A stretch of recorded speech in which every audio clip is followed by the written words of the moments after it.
यह वीडियो जरा गौर से सुनिएगा।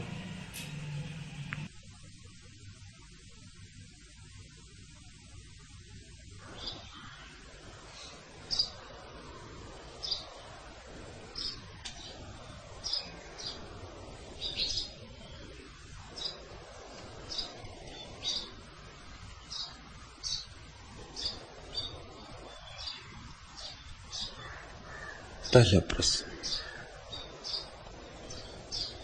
भगवान। नमो नमो भगवान। फिर भूले को, चक्र में पड़े को, शब्द की गूंज से, जागृति की चोट से, ज्ञानियों की व्याख्या से, विवेक, स्मृति, सुरति, आत्मस्मरण और जागृति की गूंज से फिर चौंका दिया भगवान। नमो नमो भगवान। मोहन भारती। चौंकना शुभ है, लेकिन चौंकना काफी नहीं। चौंक के फिर सो जा सकते हो, चौंक के फिर करवट ले सकते हो, फिर गहरी नींद, फिर अंधेरे की लंबी स्वप्न यात्रा शुरू हो सकती है। चौंकना शुभ जरूर है, अगर चौंकने के पीछे जागरण आए, लेकिन सिर्फ चौंकने से राजी मत हो जाना। मत सोच लेना कि चौंक गए तो सब हो गया। ऐसा जिसने सोचा फिर सो जाएगा। जिसने सोचा कि चौंक गया तो बस सब हो गया, अब करने को क्या बचा है, उसकी नींद सुनिश्चित है। और ध्यान रखना, जो बार बार चौंक के सो जाए, फिर धीरे धीरे चौंकना भी उसके लिए व्यर्थ हो जाता है। ये उसकी आदत हो जाती।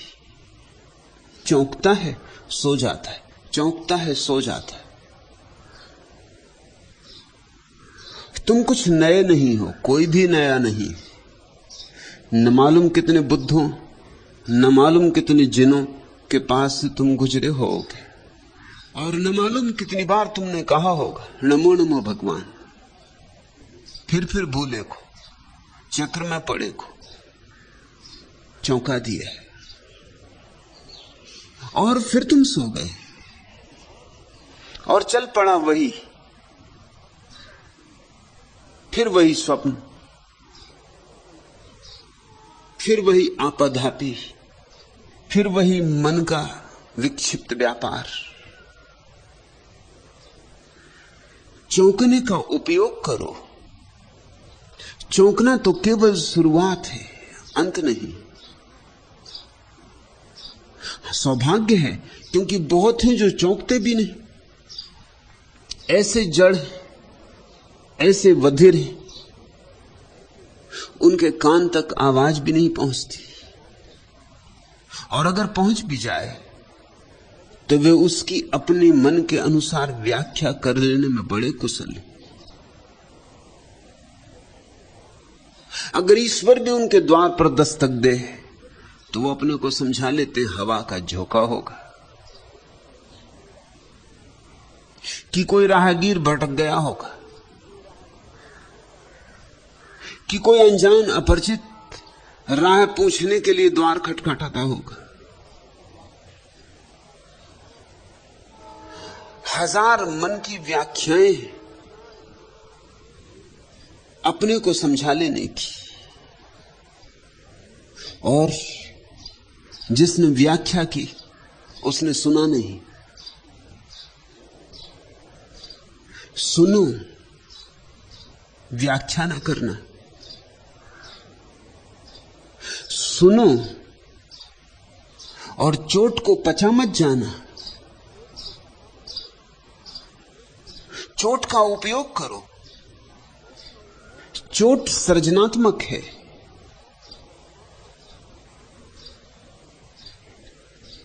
शुभ है कि ऐसी प्रतीति हुई, पर कितनी देर टिकेगी यह प्रतीति? हवा के झोंके की तरह आती हैं प्रतीतियां और चली जाती हैं, और तुम वैसे ही दूर दूसरित उन्हीं गड्ढों में, उन्हीं कीचड़ों में पड़े रह जाते हो। कमल कब बनोगे?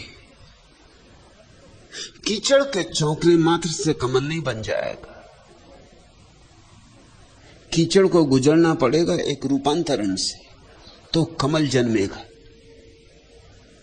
चौंकी कीचड़ है, लेकिन कीचड़ ही है। बेहतर उनसे जिनके कान पर जूं भी नहीं रेंगती। लेकिन बहुत भेद नहीं है। ऐसा बहुत मित्रों को होता है, कोई बात सुन के एक झंकार हो जाती, कोई बात गुन के मन की वीणा का कोई तार छिड़ जाता, कोई गीत जग जाता। आया झोंका, गया झोंका, उतरी एक किरण और फिर खो गई। मुट्ठी नहीं बंधती, हाथ कुछ नहीं लगता, और बार बार ऐसा होता रहा तो फिर चौंकना भी व्यर्थ हो जाएगा, वह भी तुम्हारी आदत हो जाएगी। पहली बात तो यह मोहन भारती कि शुभ हुआ, स्वागत करो, स्वयं को धन्यवाद दो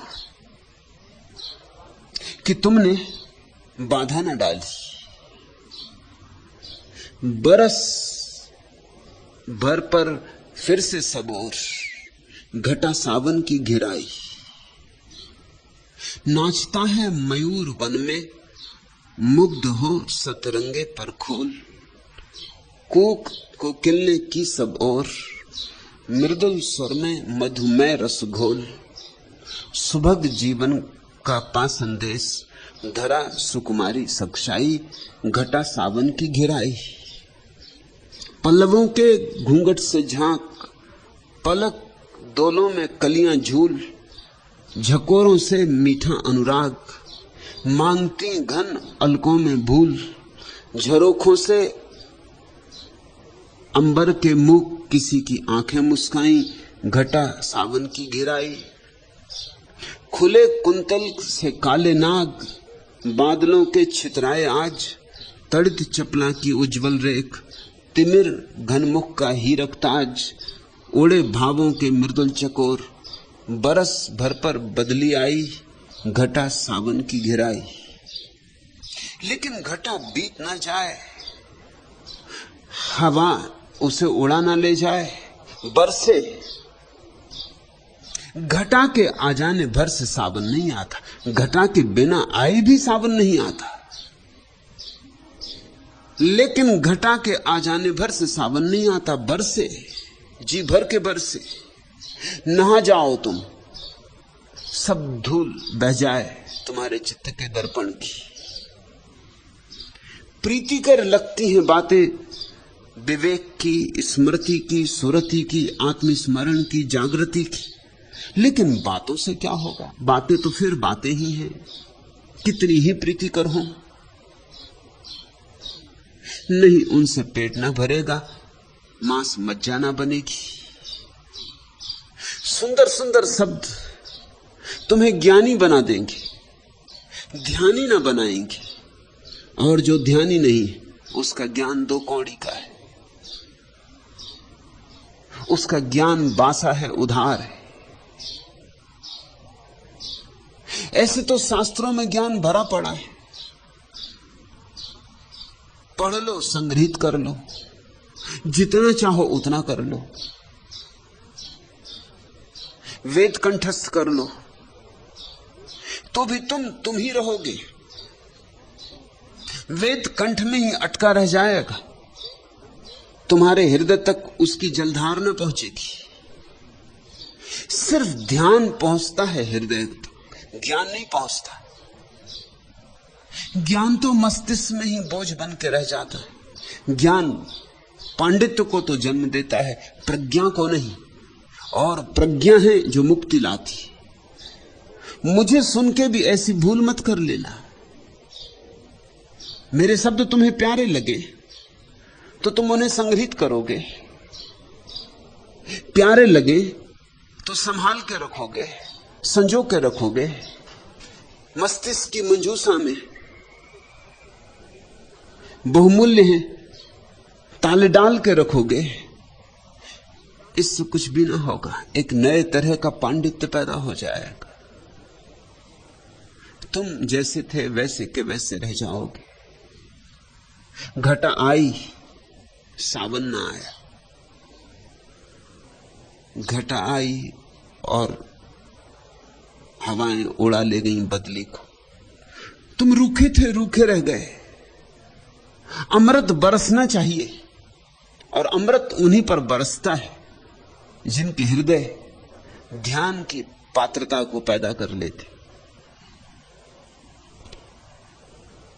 शब्दों से मत तृप्त होना।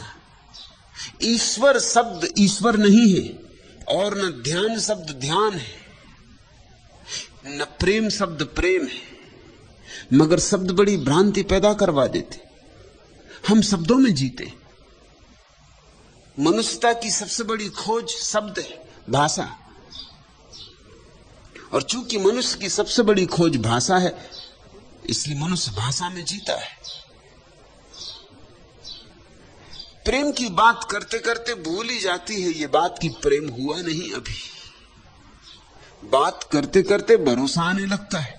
बहुत बार दोहरा लेने से आत्मसम्मोहन हो जाता है। लेकिन प्रेम कुछ बात और है, स्वाद उसका कुछ और है। पियोगे तो जानोगे। प्रेम शराब है, मदमस्त होगे तो जानोगे। और ध्यान दूसरा पहलू है प्रेम का।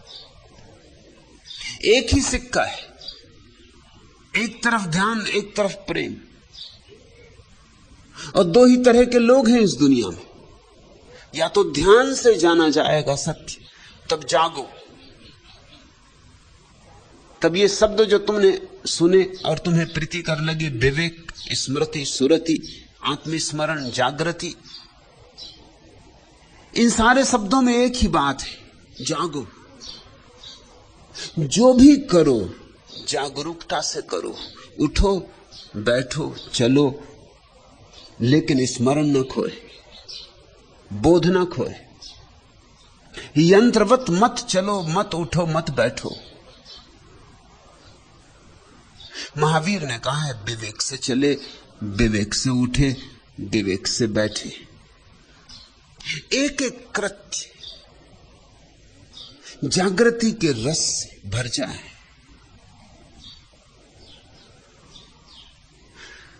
तो धीरे धीरे शब्द तो खो जाएंगे, लेकिन शब्द के भीतर जो छिपा हुआ अनुभव है वह तुम्हारा हो जाएगा।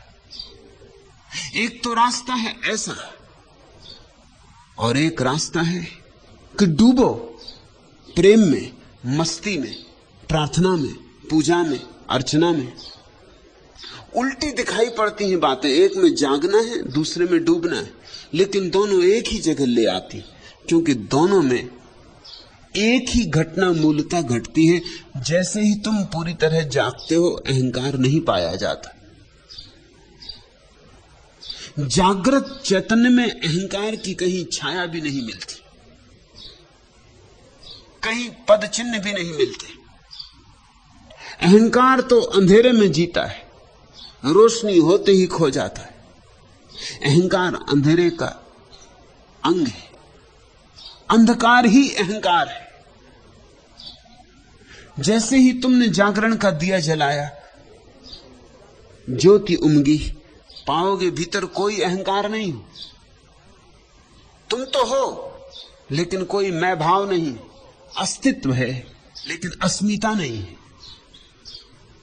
और अगर प्रेम में डूबे, भक्ति में डूबे, भाव में डूबे, प्रार्थना में डूबे, तो भी अहंकार गया, डूबने से गया। जिसने जाके चढ़ा दिया, परमात्मा के चरणों में अपने को चढ़ाते ही वह नहीं बचा। यद्यपि विपरीत दिखाई पड़ती हैं दोनों बातें, ध्यान और प्रेम, और आज तक मनुष्य जाति के इतिहास में कोई चेष्टा नहीं हुई कि ध्यान और प्रेम को एक साथ जोड़ा जा सके। बुद्ध ध्यान की बात करते हैं,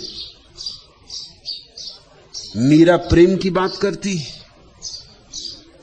महावीर ध्यान की बात करते हैं, चैतन्य प्रेम की बात करते हैं। दोनों के बीच कोई तालमेल नहीं बैठ सका, कोई सेतु नहीं बन सका। बनना चाहिए सेतु, क्योंकि दोनों में कुछ विरोध नहीं है, दोनों का परिणाम एक है। यात्रा पथ भिन्न हो भला, मंजिल एक है, गंतव्य एक है। कोई अपने को डुबा के खो देता है, कोई अपने को जगा के खो देता है। दोनों हालत में अहंकार खो जाता है, और अहंकार खो जाए तो परमात्मा ही शेष रह जाता है। यद्यपि ध्यानियों और प्रेमियों की भाषा भी अलग अलग होगी स्वभावतः। जिसने ध्यान से सत्य को पाया है वो परमात्मा की बात ही नहीं करेगा, क्योंकि जिसने ध्यान से सत्य को पाया है वो आत्मा की बात करेगा। वो कहेगा अप्पा सो परमप्पा, वो कहेगा आत्मा ही परमात्मा है। इसलिए महावीर और बुद्ध ईश्वर को स्वीकार नहीं करते, इसलिए नहीं कि नहीं जानते, मगर उनके लिए ईश्वर ध्यान के मार्ग से उपलब्ध हुआ है। ध्यान के मार्ग पर ईश्वर का नाम आत्मा है, स्वरूप है। और जिसने भक्ति से जाना है, मीरा ने या चैतन्य ने, जिन्होंने प्रेम के मार्ग से जाना है, उनके मार्ग पर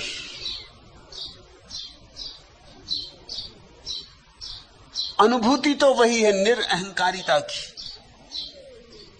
लेकिन अनुभूति को अभिव्यक्त देने का शब्द अलग है। वे परमात्मा की बात करेंगे। इन शब्दों से बड़ा विवाद पैदा हुआ है। मैं अपने सन्यासियों को चाहता हूं इस विवाद में मत पड़ना। सब विवाद अधार्मिक है। विवाद में शक्ति मत गंवाना। तुम्हें जो रुचिकर लगे, अगर ध्यान रुचिकर लगे ध्यान, अगर भक्ति रुचिकर लगे भक्ति, मुझे दोनों अंगीकार है। और कुछ लोग ऐसे भी होंगे जिन्हें दोनों एक साथ रुचिकर लगेंगे, वे भी घबराए ना। बहुत से प्रश्न मेरे पास आते हैं, क्या हमें प्रार्थना भी अच्छी लगती, ध्यान भी अच्छा लगता, क्या चुने? दोनों अच्छे लगते हो तो फिर तो कहना ही क्या, सोने में सुगंध।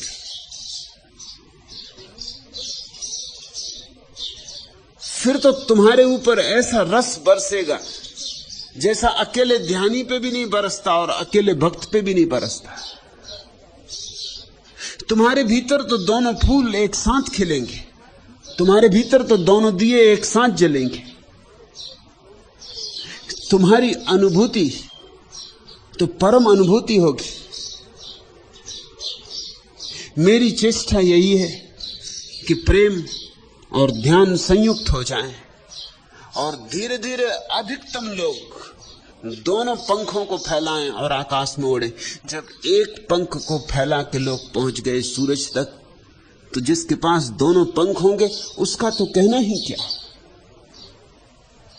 मगर बात नहीं, मोहन भारती अपनी पीठ थपथपा के प्रसन्न मत हो लेना कि मेरी बातों से चोट पड़ी। चोट खो ना जाए, चोट पड़ती ही रहे और गहन होती जाए। चोट को झेलते ही जानो, लगते लगते ही तीर लग पाएगा, होते होते ही बात हो पाएगी। बहुत बार चूकोगे, स्वाभाविक है, उससे पश्चाताप भी मत करना। जन्मों जन्मों से चूके हो, चूकना तुम्हारी आदत का हिस्सा हो गया।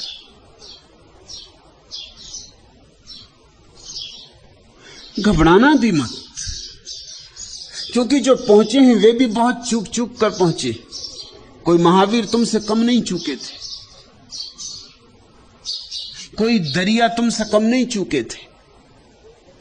अनंत अनंत काल तक चूकते रहे, पर फिर एक दिन पहुंचना हुआ तो तुम भी अनंत काल से चूकते रहे हो।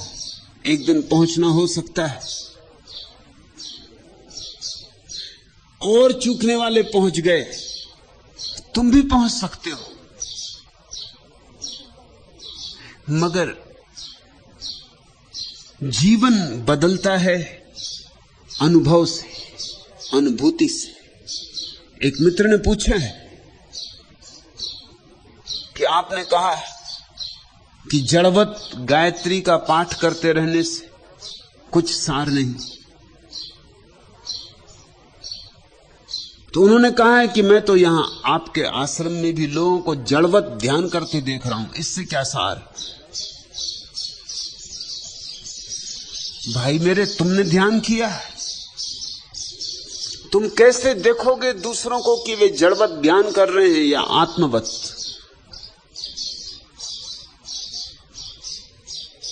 न तो तुमने गायत्री पढ़ी, और पढ़ी होगी तो जड़वत ही पढ़ी होगी, अन्यथा यहां क्यों आते? अगर गायत्री का फूल तुम्हारे भीतर खिल गया होता तो यहां क्यों आते? बात खत्म हो गई, इलाज हो गया, फिर चिकित्सक की तलाश नहीं होती। यहां आए हो तो गायत्री अगर पढ़ी होगी तो जड़वत पढ़ी होगी, और यहां तुम दूसरों को देखते हो, ध्यान करते। दूसरों को देखने से कुछ भी ना होगा। कैसे तुम जानोगे?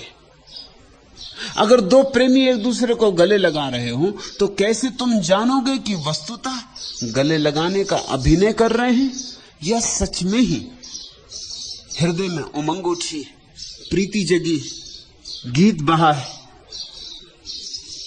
कैसे जानोगे बाहर से? बाहर से जानने का कोई उपाय नहीं। यह भी हो सकता है अभिनय ही कर रहे हो, औपचारिक हो,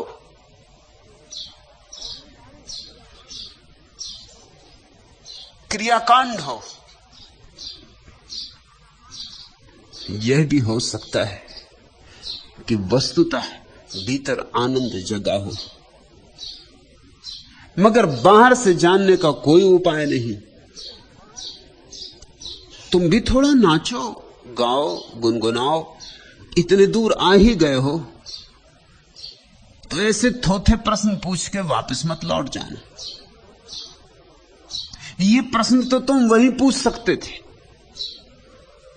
यहां आ गए हो तो थोड़ी यहां की शराब पियो, चखो, और फिर इससे क्या फर्क पड़ता है कि और दूसरे जड़वत कर रहे हैं? तुमने कोई ठेका नहीं लिया किसी के मोक्ष का। तुम अपना मोक्ष संभाल लो, इतना काफी। अगर तुम्हारे भीतर ध्यान जग जाए तो सारी दुनिया जड़वत करती हो, ध्यान तो करने दो, चिंता ना लो। तुम्हारे भीतर जग जाए ध्यान, तुम पालोगे। इतना ही तुम्हारा दायित्व है, इतनी ही परमात्मा की तुमसे अपेक्षा है कि तुम खिल जाओ, कि तुम्हारी सुगंध बिखर जाए हवाओं में, कि तुम ऐसे बीज की तरह बंद ही बंद न मर जाना। देखा होगा लोगों को नाचते, ध्यान करते, सोचा होगा ये भी सब जड़वत हो रहा है। कैसे पहचानोगे? बुद्ध भी ऐसे ही चलते हैं जैसे कोई और आदमी चलता है। ऐसे ही तो पैर उठाएंगे, ऐसे ही तो हाथ हिलाएंगे, ऐसे ही तो उठेंगे, ऐसे ही तो बैठेंगे, मगर भीतर एक भेद है। और भेद इतना बारीक, इतना नाजुक कि जो भेद को अनुभव करेगा वही जानेगा। भेद बहुत नाजुक है, बहुत सूक्ष्म है। तुम भी उठते हो, बुद्ध भी उठते, पर फर्क है। क्या फर्क है? बुद्ध होश पूर्वक उठते, तुम उठ जाते हो मशीन की तरह। बुद्ध होश पूर्वक सोते, नींद में भी होश की एक धारा बहती रहती, कृष्ण ने कहा है जो सबके लिए गहन रात्रि, तब भी योगी जागा हुआ है। या निशा सर्वभूतायाम तस्याम जागृति संयमी। लेकिन तुम योगी को सोया हुआ देखोगे तो भेद न कर पाओगे योगी में और भोगी में, कि कर पाओगे भेद? दोनों एक से मालूम पड़ेंगे, दोनों सोए हैं। भेद भीतर है, बहुत भीतर है। भेद इतना आंतरिक और निजी है कि कोई दूसरा वहां निमंत्रित नहीं किया जा सकता।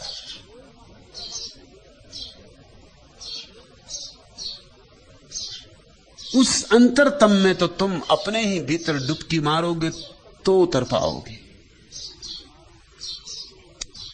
आनंद ने बुद्ध से पूछा कि मैं आपको सोते देखता हूं।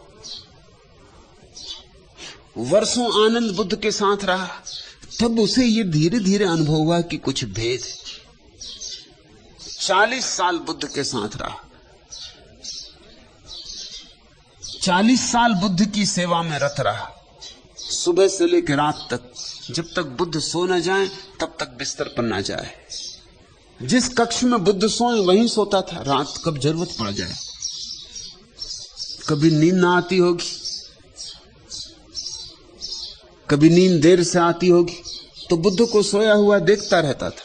वर्षों बाद ये ख्याल आया कि थोड़ा सा कुछ भेद मालूम पड़ता, मगर वो भी धुंधला धुंधला। बुद्ध से पूछा उसने, मेरे सोने में और आपके सोने में भी क्या कुछ भेद है? खैर, जागने में तो मेरे और आपके भेद है।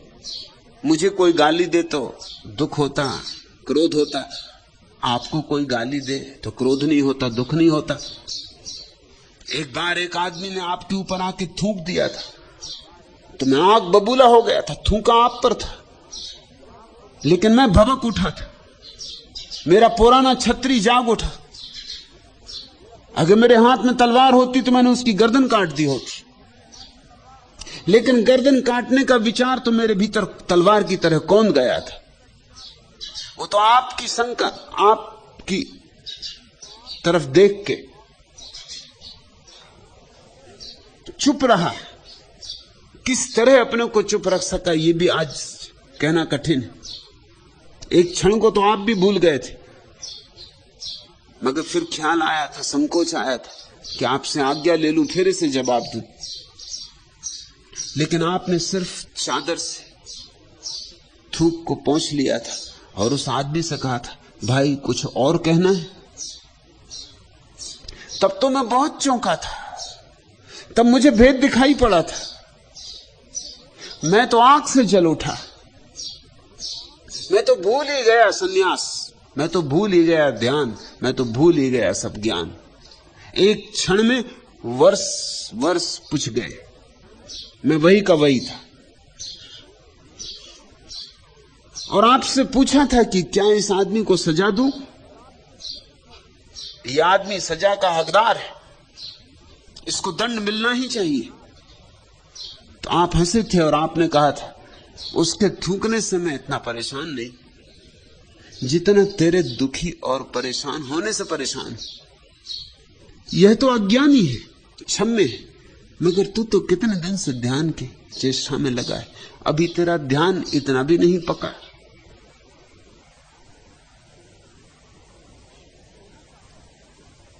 यह मनुष्य कुछ कहना चाहता है, तू थूकने को देख रहा है। यह कुछ ऐसी बात कहना चाहता है जो शब्दों से नहीं कही जा सकती। ऐसा अक्सर प्रेम में और घृणा में हो जाता है, इतने गहरे भाव कि शब्द में नहीं आते। किसी से प्रेम होता तो तुम गले लगा लेते हो, क्यों? क्योंकि भाषा में कहने से काम नहीं चलेगा, भाषा छोटी पड़ जाती। गले लगा के तुम यही तो कहते हो कि भाषा असमर्थ है, कुछ कृत्य करते हो। ऐसे ही ये आदमी क्रोध से जल रहा है, मेरी मौजूदगी से इसे पीड़ा है, मेरे शब्दों से इसे चोट लगी है, मेरे वक्तव्य ने इसकी धारणाओं को खंडित किया है। ये प्रज्वलित है, ये इतना प्रज्वलित है कि कोई गाली, काम नहीं करेगी, इसलिए इस बेचारे को थूकना पड़ा है, इस पर दया करो। इसलिए मैं इससे पूछता हूं कि भाई कुछ और कहना है? ये तो मैं समझ गया, अब और भी कुछ कहना है या बस इतना ही कहना है? ये वक्तव्य है इसका, थूकने को मत देखो। तो आनंद ने कहा मैंने वो दिन तो देखा, ऐसे बहुत दिन देखे, जागने में तो भेद है, पर ये मैंने ना सोचा था कि सोने में भी भेद होगा।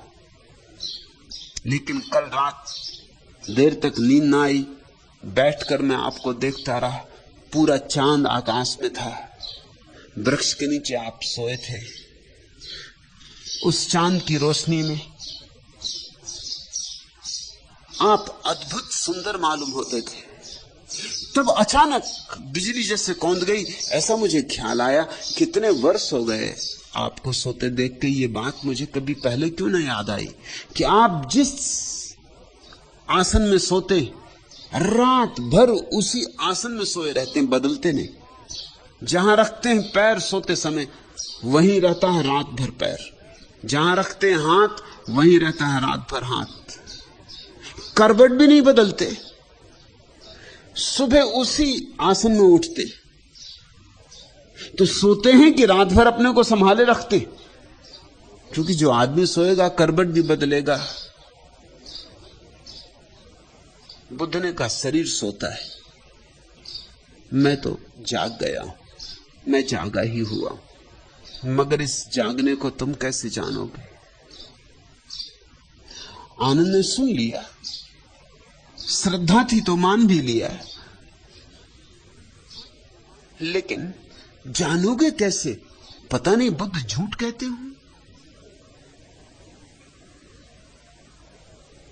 पता नहीं सिर्फ अभ्यास कर लिया हो एक ही करवट सोने का। आखिर सर्कस में लोग क्या क्या अभ्यास नहीं कर लेते, तुम भी कर सकते हो एक ही करवट सोने का अभ्यास।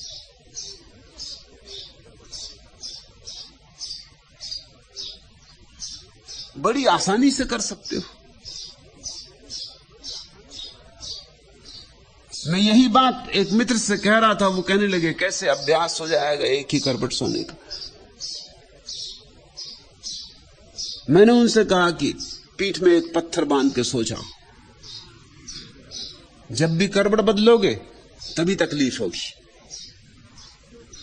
तकलीफ से बचने में अपने आप अभ्यास हो जाएगा। जिद्दी थे, अभ्यास किया। कोई 40 दिन बाद मुझे आके कहा कि आप ठीक कहते, अब एक ही करवट सोता हूं, क्योंकि वो पत्थर जो बंधा पीठ से, जब भी करवट बदलो तब तकलीफ होती हो, नींद टूट जाती। अब तो धीरे धीरे नींद में भी उस पत्थर की मौजूदगी जरूर अचेतन में छाया डालने लगी होगी। तो कौन जाने बुद्ध ने अभ्यास ही किया हो, बाहर से कैसे जानोगे? उतरो, ध्यान का थोड़ा स्वाद लो। यहां जो भी हो रहा है जड़वत नहीं हो रहा है।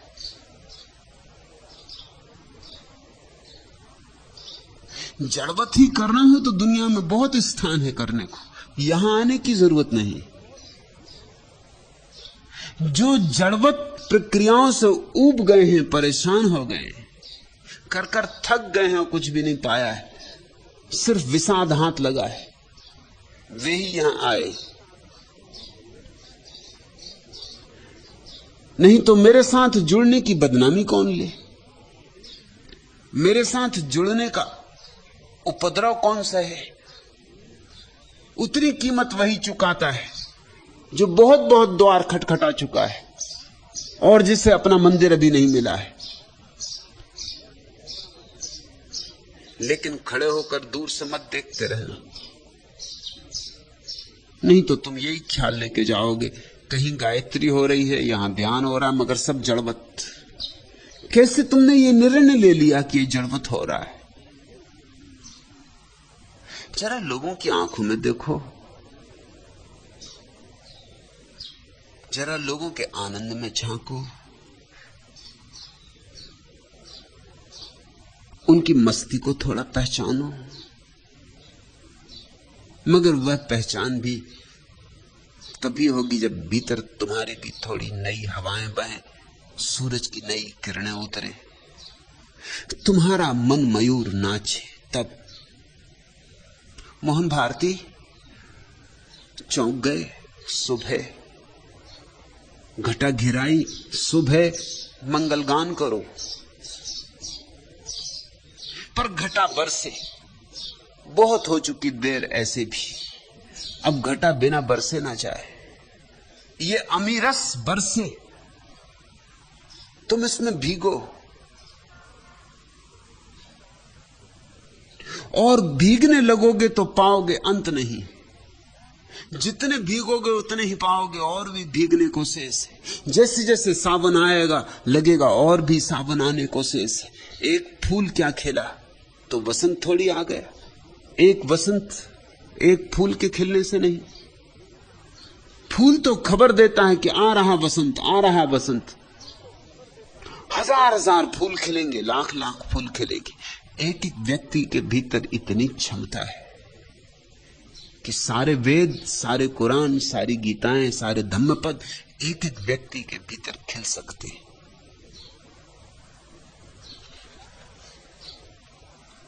दूसरा प्रश्न, मानव जीवन की संतों ने इतनी महिमा क्यों गाई? चेतन प्रेम। पहली बात, जीवन ही महिमावान है। जीवन परमात्मा की अपूर्व भेंट है। जीवन प्रसाद है।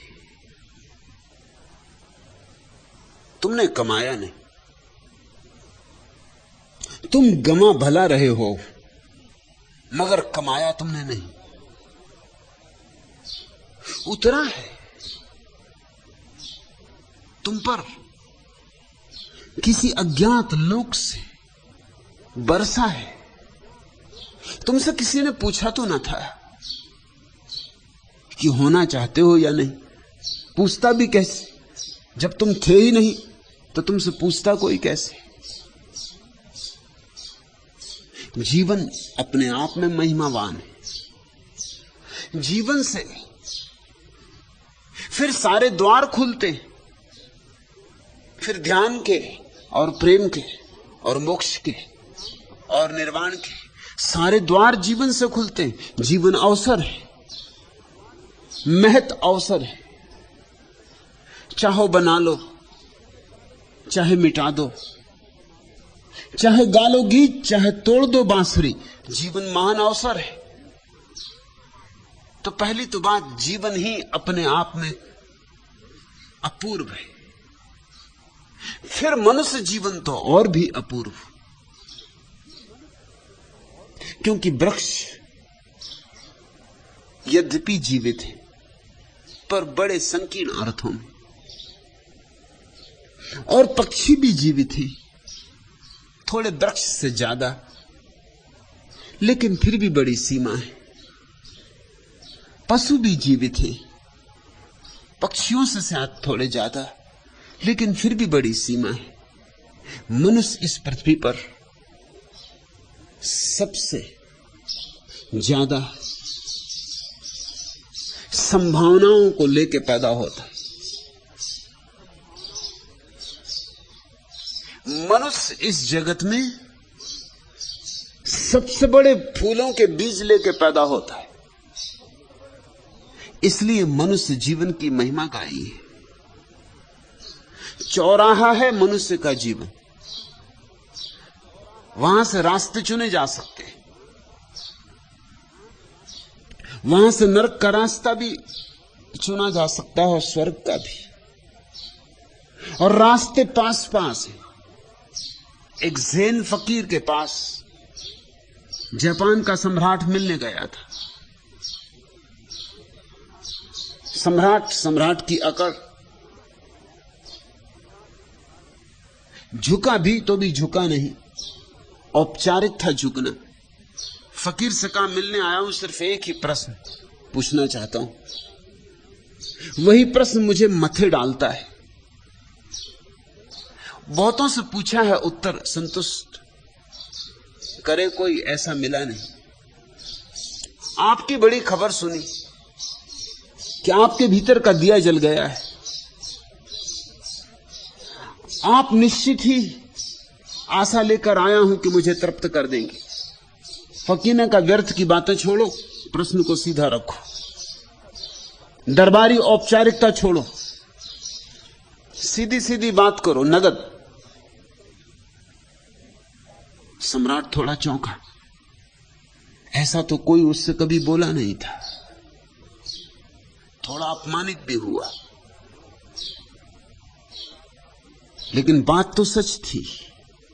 फकीर ठीक ही कह रहा था कि व्यर्थ की लंबाई में क्यों जाते हो, कान को इतना उल्टा क्यों पकड़ना, बात करो सीधी, क्या है प्रश्न तुम्हारा।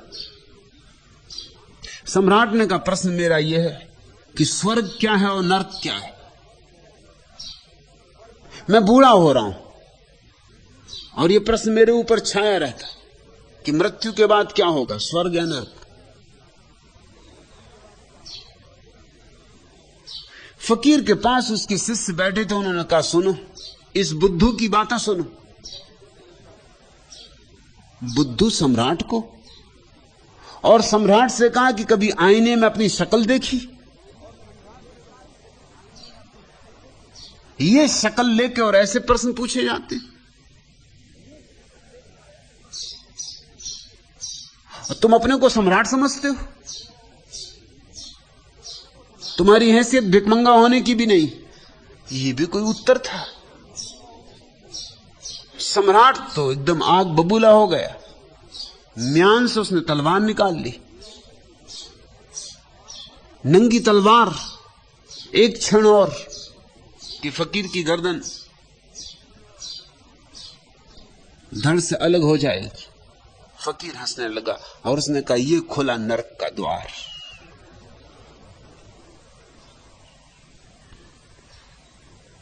एक गहरी चोट, एक अस्तित्वगत उत्तर, यह खुला नरक का द्वार। समझा सम्राट। तत्क्षण तलवार म्यान में भीतर चली गई, फकीर के चरणों पर सिर रख दिया। उत्तर तो बहुतों ने दिए थे, शास्त्रीय उत्तर, मगर अस्तित्वगत उत्तर, ऐसा उत्तर कि प्राणों में चुभ जाए तीर की तरह, ऐसा स्पष्ट कर दे कोई कि कुछ और पूछने को शेष न रह जाए। यह खुला नरक का द्वार। झुक गया फकीर के चरणों में। अब इस झुकने में औपचारिकता न थी, दरबारीपन न था, अब यह झुकना हार्दिक था। फकीर ने कहा, और यह खुला स्वर्ग का द्वार। पूछना है कुछ और ध्यान रखो, स्वर्ग और नरक मरने के बाद नहीं,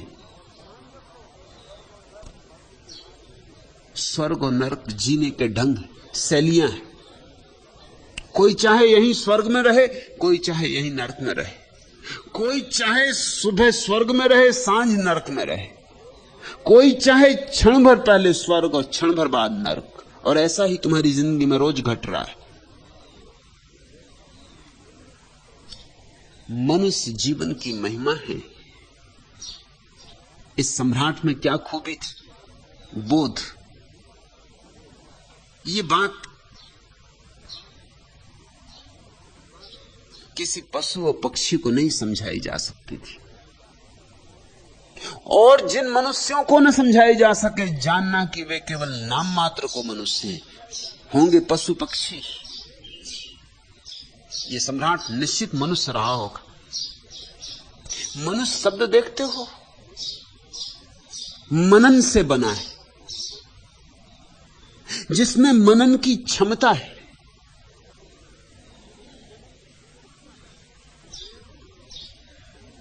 अंग्रेजी का शब्द मैन भी मनन से ही बना है। उर्दू का शब्द आदमी बहुत साधारण है, वो अदम से बना है। अदम का अर्थ होता है मिट्टी, मिट्टी का पुतला। वो आदमी की असलियत नहीं है। आदमी शब्द में आदमी की असलियत नहीं है, केवल खोल है। मिट्टी का पुतला है, ये तो सच है, लेकिन मिट्टी के पुतले के भीतर कौन छिपा है, मृणमय में चिन्मय छिपा है। मिट्टी का दिया है माना, लेकिन जो ज्योति जल रही वो मिट्टी नहीं है।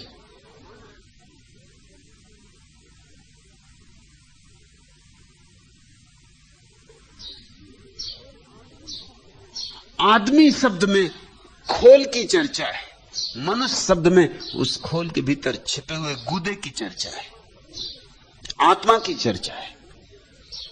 मनुष्य वह जो मनन कर सके, जिसके सामने विकल्प खड़े हों तो मनन पूर्वक चुन सके, यंत्रवत नहीं, मनन पूर्वक चुन सके, ध्यान पूर्वक चुन सके, जागरूकता से एक विकल्प को चुने। ऐसे जाग जाग के जो कदम रखता है वही मनुष्य है। से सबको तो हमें आदमी कहना चाहिए, मनुष्य नहीं। आदमी सभी हैं, मनुष्य बहुत कम है।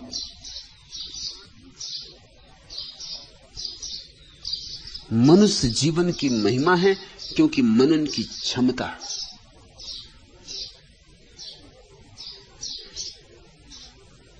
दृष्टि है मनुष्य के पास एक,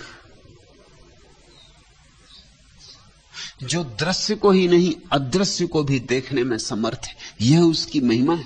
पशु भी देखते हैं मगर दृश्य ही देखते हैं, अदृश्य की उनके पास कोई प्रतीति नहीं होती।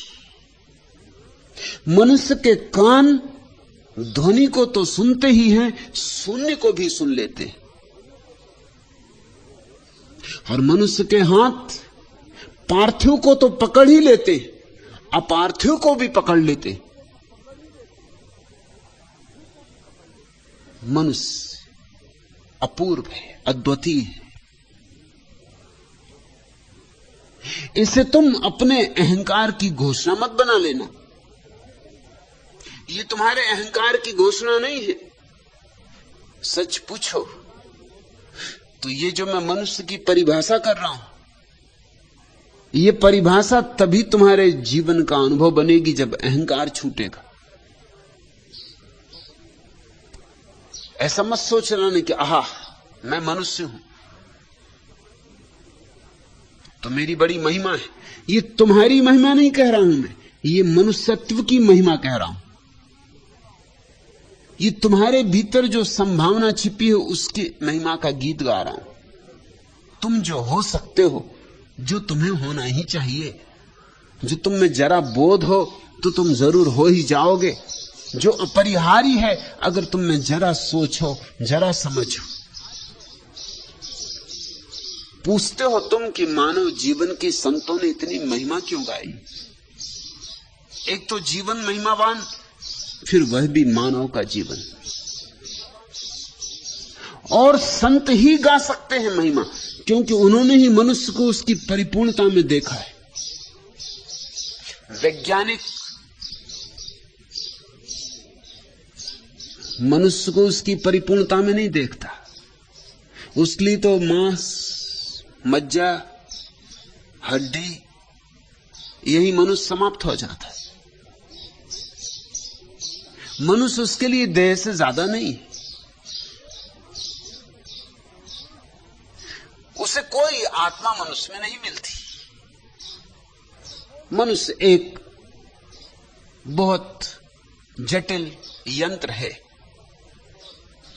बस इतना, इससे ज्यादा नहीं। क्योंकि चीरफाड़ करके वैज्ञानिक देखता है कहीं आत्मा पकड़ में आती नहीं, और जो पकड़ में ना आए विज्ञान उसे इंकार कर देता है।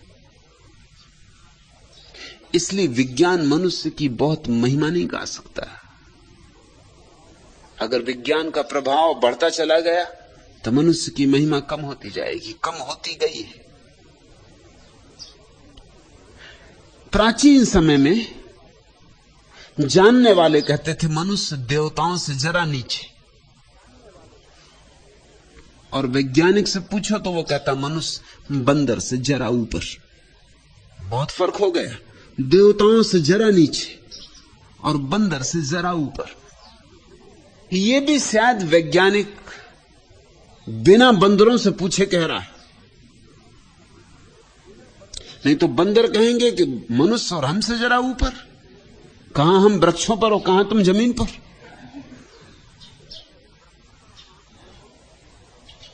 हमसे भी नीचे। ये तो डार्विन का मनुष्य है जो कह रहा है कि मनुष्य बंदरों से विकसित हुआ है। बंदर कुछ और कहते हैं, वो मानते हैं मनुष्य बंदरों का पतन है भी पतन। जरा किसी बंदर से टक्कर लेके देखो तो पता चल जाएगा, न उतनी शक्ति है, न उस तरह की छलांग भर सकते हो,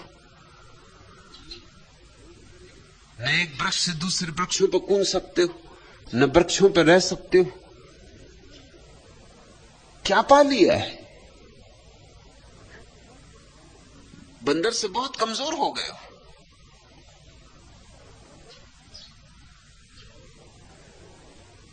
बंदरों से पूछा जाए तो वो कुछ और कहेंगे, वो हंसेंगे, खिलखिलाएंगे। मैंने एक कहानी सुनी। एक टोपियों को बेचने वाला सौदागर लौट रहा था मेले से टोपियां बेचकर। चुनाव करीब आते थे और गांधी टोपियां खूब बिक रही थी। सौदागर खूब कमाई कर रहा था। दिन भर गांधी टोपियां बिकी थी। थका था। राह में एक वृक्ष के नीचे, बरगद के वृक्ष के नीचे थोड़ी देर विश्राम को रुका। थकान ऐसी थी, ठंडी हवा, वृक्ष की छाया, झपकी लग गई। जब आंख खुली तो जिस पिटारी में टोपियां कुछ और बच गई थी वो खुली पड़ी थी। टोपियां सब नदारद थी। घबराया, चारों तरफ देखा।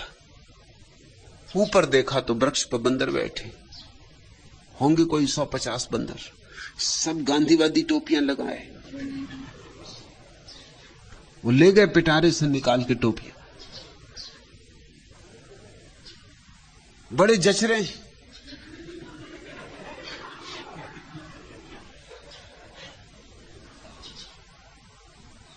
बिल्कुल भारतीय संसद के सदस्य मालूम होते। घबराया सौदागर, कभी इनसे टोपियां कैसे वापस ले लें। तब उसे याद आई कभी सुनी बात कि बंदर नकलची होते। तो उसके अपने सिर पे एक ही टोपी बची थी, वो उसने निकाल के फेंक दी। उसका फेंकना टोपी का कि सारे बंदरों ने टोपियां निकाल के फेंक दी। टोपियां बटोर के बड़ा प्रसन्न सौदागर घर लौट आया। अपने बेटे से कहा कि देख, याद रखना, कभी ऐसी हालत आ जाए तो अपनी टोपी निकाल के फेंक देना। फिर ऐसी हालत आई। समय बीता, सौदागर बहुत बूढ़ा हो गया। फिर बेटा उसकी जगह गांधी टोपी बेचने लगा। लौटता था एक दिन वही वृक्ष, थका मांदा, विश्राम को लेटा, झपकी खा गया और वही हुआ जो होना था। आंख खुली,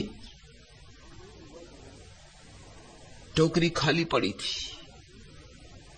याद आया, ऊपर देखा, बंदर बड़े मस्ती से टोपी लगाए बैठी थी। याद आई बाप की सलाह, अपनी टोपी निकाल के फेंक दी।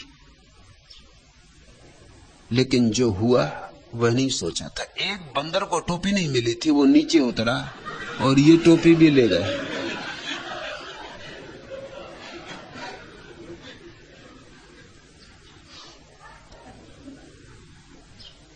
आखिर बंदर भी अपने बेटों को समझा गए होंगे कि दोबारा धोखा न खाना। एक दफा हम खा गए धोखा, अब तुम जरा सावधान रहना है। सौदागर का बेटा कभी ना कभी इस झाड़ के नीचे विश्राम करेगा और टोपी फेंकेगा, तब तुम जल्दी से उस टोपी को भी उठा लेना। जो गलती हमने की है वो मत करना। वैज्ञानिक से पूछो तो ज्यादा से ज्यादा कहेगा कि बंदर से थोड़ा सा विकसित। जो देवताओं से थोड़ा नीचे हुआ करता था वो बंदरों से थोड़ा ऊपर होकर रह गया। मनुष्य की गरिमा महिमा बुरी तरह खंडित हुई है। वैज्ञानिक करे भी तो क्या करे, उसकी जो विधि है उस विधि के कारण ही आत्मा से उसका कोई संस्पर्श नहीं हो सकता। मनुष्य के भीतर छिपे हुए जीवन से उसका कोई नाता नहीं बन सकता। तो जीवन के बिना, आत्मा के बिना आदमी सिर्फ एक मशीन रह जाता है, कुशल मशीन पर मशीन। और इसीलिए फिर आदमियों को काटना हो तो कोई अड़चन नहीं होती। जोसेफ स्टालिन ने रूस में लाखों लोग काट डाले, जरा भी अड़चन नहीं हुई। अड़चन का कोई कारण न रहा, क्योंकि कम्युनिज्म मानता है कि आदमी में कोई आत्मा है ही नहीं। अगर आत्मा नहीं है तो मारने में हर्ज क्या है? कोई अपनी कुर्सी तोड़ डाले तो इसमें कोई पाप थोड़ी हो जाएगा। कोई अपना बिजली का पंखा तोड़ दे, इसमें कोई पाप थोड़ी हो जाएगा। कोई कितनी ही बहुमूल्य मशीन को नष्ट भ्रष्ट कर दे, कितनी ही बारीक और नाजुक घड़ी हो, कोई पत्थर पर पटक दे, तो भी तुम ये नहीं कह सकते कि तुमने पाप किया। जोसेफ स्टालिन बड़ी सरलता से लाखों लोगों को मार सका, काट सका। कारण था कम्युनिज्म का सिद्धांत कि आदमी में कोई आत्मा नहीं। जब आत्मा नहीं तो बात खत्म हो गई। मिट्टी के पुतलों को गिराने में क्या अड़चन है? काटो, जो हमारे साथ राजी ना हो उसे मिटाओ। और अगर मनुष्य में आत्मा नहीं तो स्वतंत्रता की क्या आवश्यकता है? स्वतंत्रता किसकी? स्व ही नहीं है तो स्वतंत्रता किसकी? अगर आदमी मशीनें हैं तो उनको भोजन दो, कपड़े दो, छप्पड़ दो और काम लो।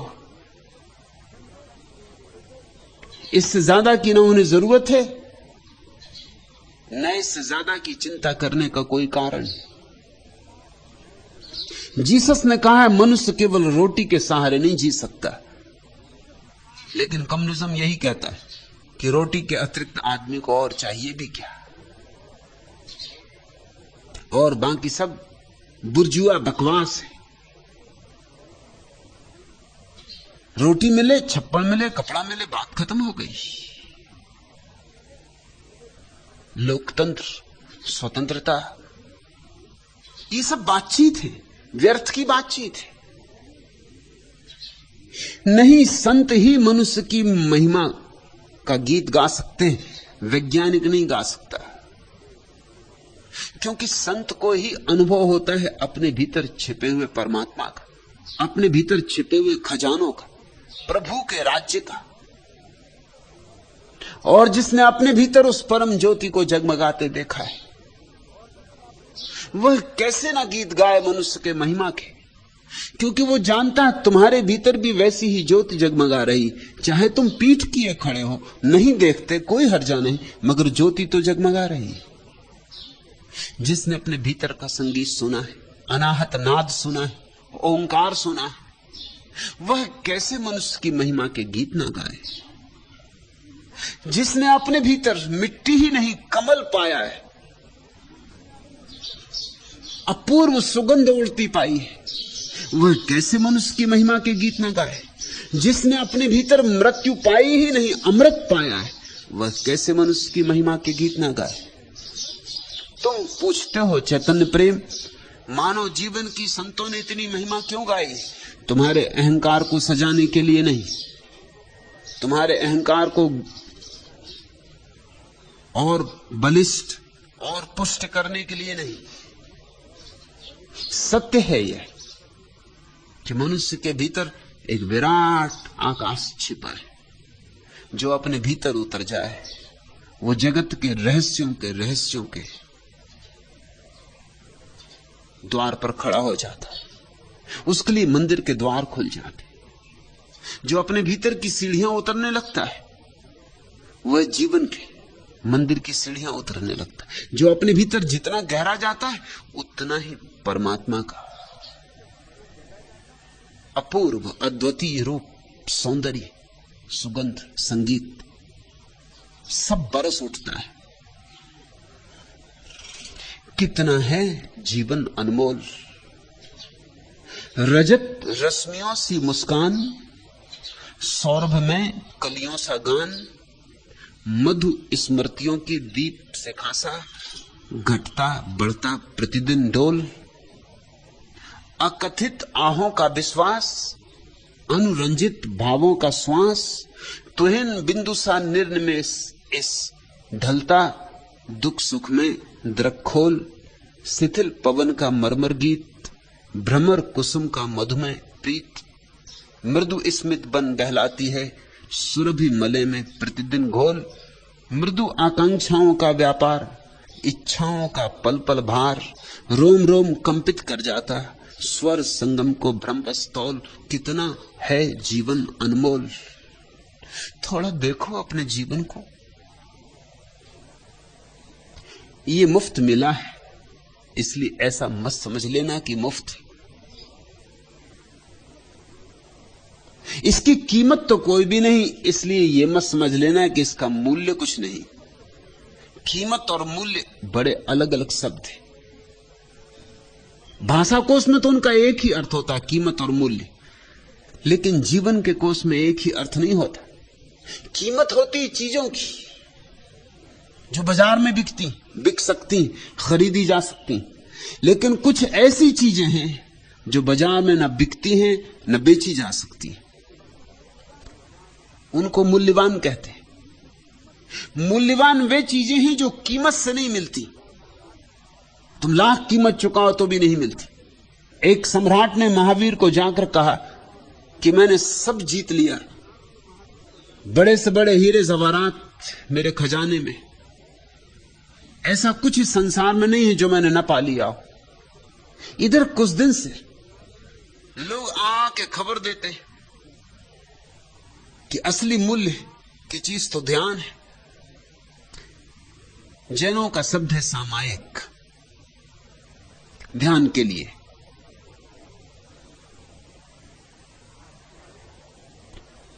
ठीक शब्द है, प्यारा शब्द है, उसके अपने मूल्य है।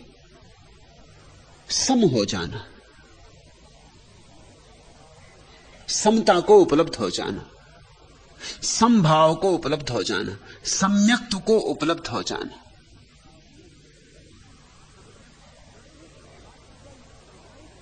तो उस सम्राट ने कहा यह सामायिक क्या भला है। अनेक लोग मुझसे आके कहते हैं, मैं कुछ जवाब ही नहीं दे पाता, ये किस हीरे का नाम है, ये कहां खरीदूं, कहां मिलेगा।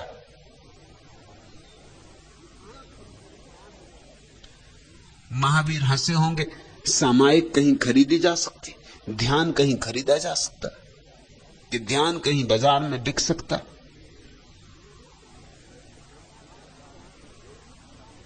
महावीर को हंसते देख के उसने कहा, आप हंसे मत, मैं कोई भी कीमत चुकाने को राजी हूं, मैं जिद्दी आदमी हूं, मैं पूरा राज्य भी देने को राजी हूं, मगर ये मामला क्या है, ये है क्या चीज, इसे मैं खरीद कर रहूंगा। ये मुझे बड़ा कष्ट दे रही बात कि मेरे पास एक चीज नहीं, ये सामायिक। महावीर ने कहा, ऐसा कर, मैं तो सब छोड़ चुका हूं, इसलिए तेरे राज्य में मेरी कोई उत्सुकता नहीं। मेरा राज्य था वो भी छोड़ चुका हूं, तेरे हीरे जवाहरात भी मेरे लिए कंकड़ पत्थर हैं, मेरे अपने ही बहुत बोझिल हो गए थे, बांट आया हूं। तेरे गांव में एक गरीब आदमी रहता, तेरी राजधानी में, मैं उसका नाम तुझे दे देता हूं, पता तुझे दे देता हूं, बहुत गरीब है, एक जून रोटी भी जोड़ नहीं पाती। उसको सामायिक उपलब्ध हो गई, वो अगर बेचे तो शायद बेच दे। ये मजाक ही थी। और जब महावीर जैसा व्यक्ति मजाक करता तो उसके बड़े मूल्य होते। सम्राट तत्क्षण रथ मुड़वा लिया, उस गरीब आदमी के घर के झोपड़े के सामने जाकर रथ रोका। आंखों पर भरोसे नहीं आया उस मोहल्ले के लोगों। गरीबों का मोहल्ला, झोंपड़े थे टूटे फूटे। वो गरीब आदमी तो एकदम आके सम्राट के चरणों में सिर झुकाया। उसने कहा कि आज्ञा हो महाराज, आपको यहां तक आने की क्या जरूरत थी? खबर भेज दी होती, मैं महल हाजिर हो जाता। सम्राट ने कहा कि मैं आया हूं सामायिक खरीदने। महावीर ने कहा है कि तुझे सामायिक उपलब्ध हो गई,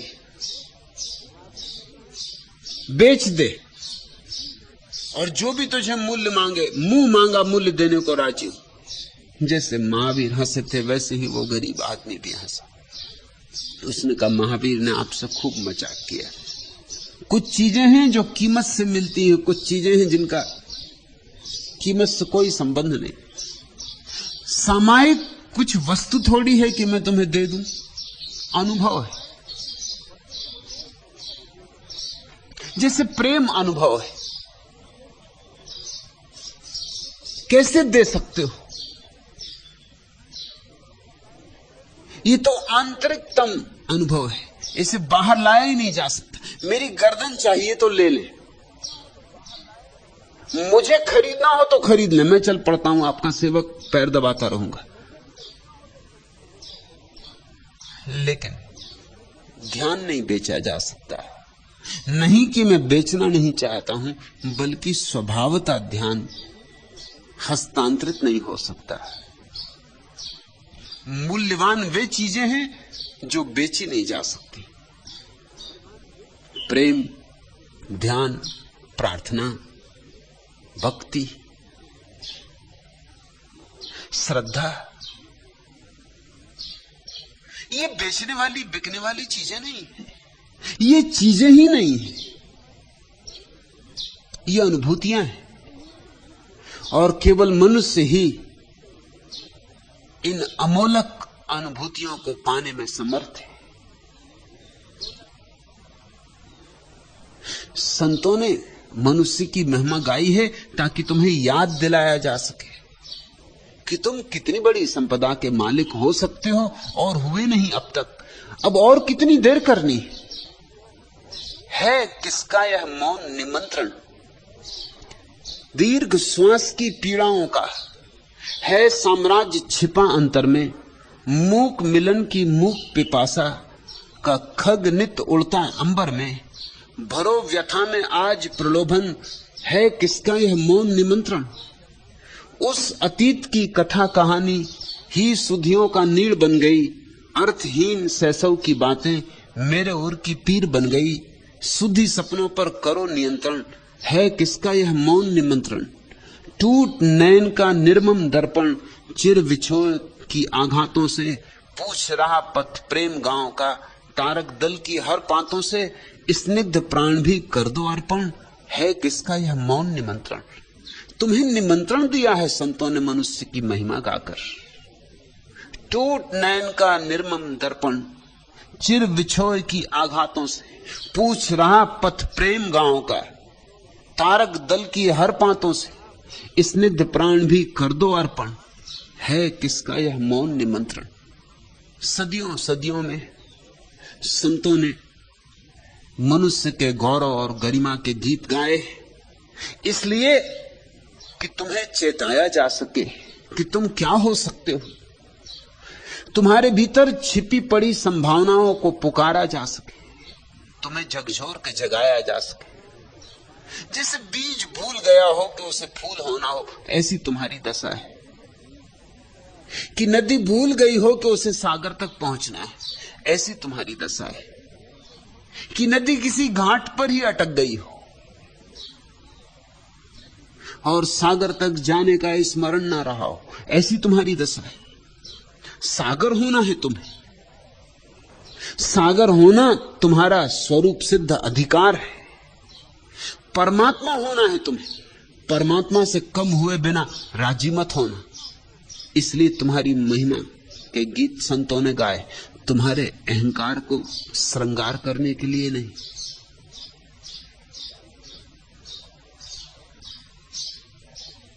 तीसरा प्रश्न,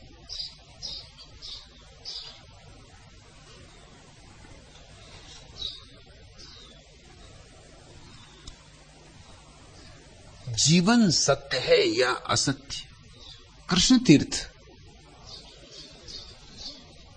जीवन अपने में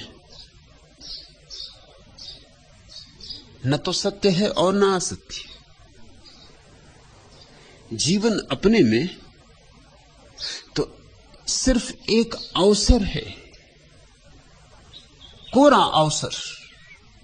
सत्य भी बन सकता है, असत्य भी बन सकता है। जीवन तो एक कोरा कैनवास है, उस पर तुम कैसे रंग डालोगे, उस पर तुम अपनी तूलिका लेकर क्या उभारोगे, तुम पर निर्भर। तुम मालिक हो, अपने आप में बनी बनाई कोई चीज नहीं है, कोई रेडीमेड। जन्म के साथ तुम्हारे हाथ में जीवन नहीं दे दिया गया। जन्म जीवन नहीं है, जन्म तो केवल सिर्फ तुम्हें एक अवसर है। अब तुम जीवन को बनाओ। जीवन एक सृजन है, जीवन ना तो सत्य है और ना असत्य। बुद्ध ने भी एक जीवन बनाया, कबीर ने, नानक ने, मोहम्मद ने, दरिया ने। एक जीवन तैमूर लंग ने भी बनाया, नादिर शाह ने, हिटलर ने।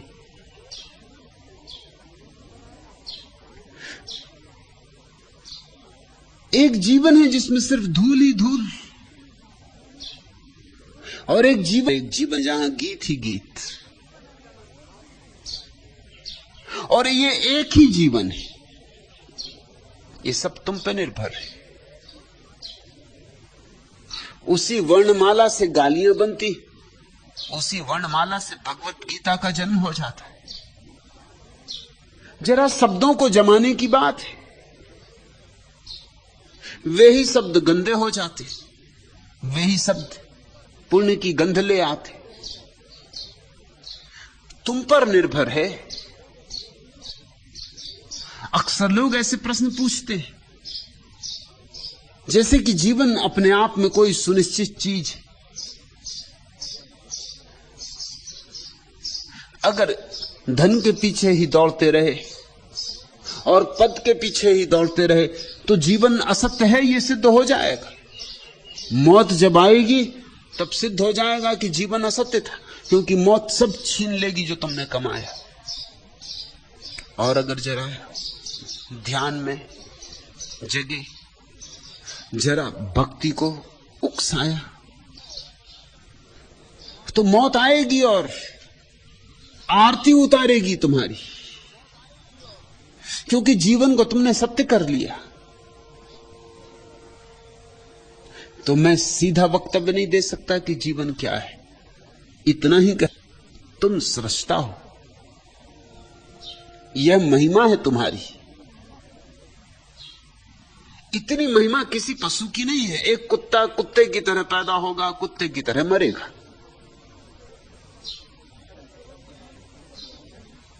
लेकिन बहुत से मनुष्यों को भी हम कहते हैं कुत्ते की तरह मरते। पैदा हुए थे मनुष्य की तरह, मरते कुत्ते की तरह। ये तो बड़ी अजीब बात हो गई। कुत्ता तो क्षम्य है, कुत्ते की तरह पैदा हुआ था, कुत्ते की तरह मरा। भाषा में कहावत है ना, कुत्ते की मौत। वो कुत्ते के संबंध में नहीं है, क्योंकि कुत्ते का क्या कसूर। कुत्ता पूरा का पूरा पैदा होता है। अवसर नहीं है कुत्ते के जीवन में। न तो बुद्ध हो सकता है, न चंगेज खान हो सकता है, न स्वर्ग न नरक। कुत्ता पूरा का पूरा पैदा होता है। इसलिए तुम किसी कुत्ते से यह नहीं कह सकते कि तुम थोड़े कम कुत्ते हो, या कि कह सकते हो, हां आदमी से कह सकते हो कि तुम जरा थोड़े कम आदमी मालूम होते। किसी से कह सकते हो कि तुम आदमी कब होगे, कि तुम्हें आदमी होना है या नहीं होना है। आदमी हो, आदमी हो जाओ। मगर जानवरों के संबंध में ये शब्द सत्य नहीं हो सकते। सिंह सिंह है, कुत्ता कुत्ता है, पीपल पीपल है, बरगद बरगद है। जो जो है वैसा है। रूपांतरण का कोई उपाय नहीं, क्रांति की कोई संभावना नहीं। मनुष्य क्रांति की संभावना, मनुष्य मनुष्य की तरह पैदा नहीं होता, सिर्फ एक कोरे कागज की भांति पैदा होता। फिर तुम जो उस पर लिखोगे वही तुम्हारी दास्तान हो जाएगी। और ऐसे ही धक्के खाते रहे बेहोशी के, ऐसे ही चलते रहे जैसे कोई शराबी रास्ते पर चलता रहता, तो जीवन असत्य हो जाएगा। एक शराबी रास्ते पे चल रहा है, एक पैर तो उसने सड़क पर रखा हुआ और एक सड़क के किनारे की पटरी पर। अब बड़ी मुश्किल में है, चलना बड़ा मुश्किल। एक तो शराब पिए है, एक पैर ऊपर एक पैर नीचे, बड़ी अड़चन हो रही, बड़ा कष्ट पा रहा है। एक आदमी ने पूछा कि भाई तुम बड़े कष्ट में मालूम पड़ते हो। उसने कहा कष्ट में मालूम ना पड़ूं तो क्या पड़ूं, कोई भूकंप हो गया या क्या हुआ, लेकिन भी होश नहीं।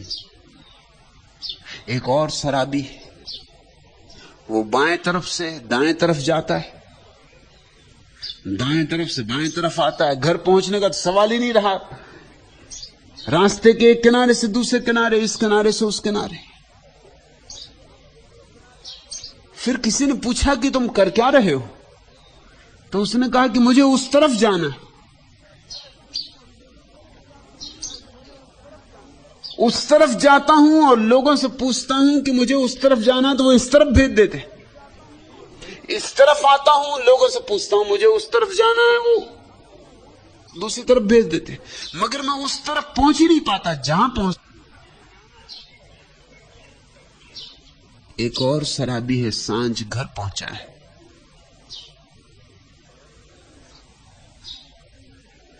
चाबी ताले में डालने की कोशिश करता है मगर हाथ कप रहे। चाबी है कि ताले में नहीं जाती। एक पुलिस वाला रास्ते पर खड़ा देख रहा, दया खा गया। दया और पुलिस वाले में अक्सर होती नहीं। कुछ अपवाद रहा होगा। पास आया और कहा कि भाई लाओ मैं तुम्हारे ताला खोल दूं, तुमसे ना खोलेगा। उसने कहा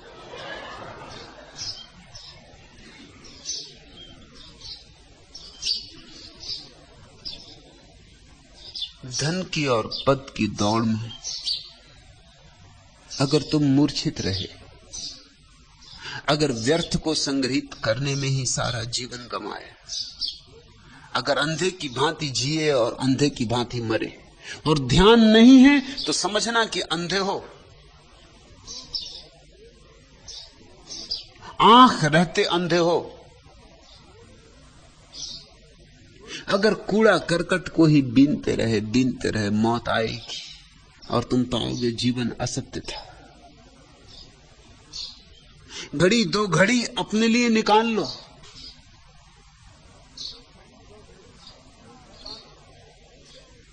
घड़ी दो घड़ी भूल जाओ संसार को। घड़ी दो घड़ी आंख बंद कर लो, अपने में डूब जाओ। तो ये घड़ी दो घड़ी में जो तुम्हें रस मिलेगा, जो स्वाद अनुभव होगा, वह तुम्हारे जीवन को सत्य कर जाएगा। ध्यान है तो जीवन सत्य है, ध्यान नहीं है तो जीवन असत्य है। यदि सत्य नहीं जीवन में कुछ, यहां जीवन की मनुहारों को अब विधि की छलना कैसे कह दूं। यदि सत्य नहीं जीवन में कुछ, तो सपना भी कैसे कह दूं।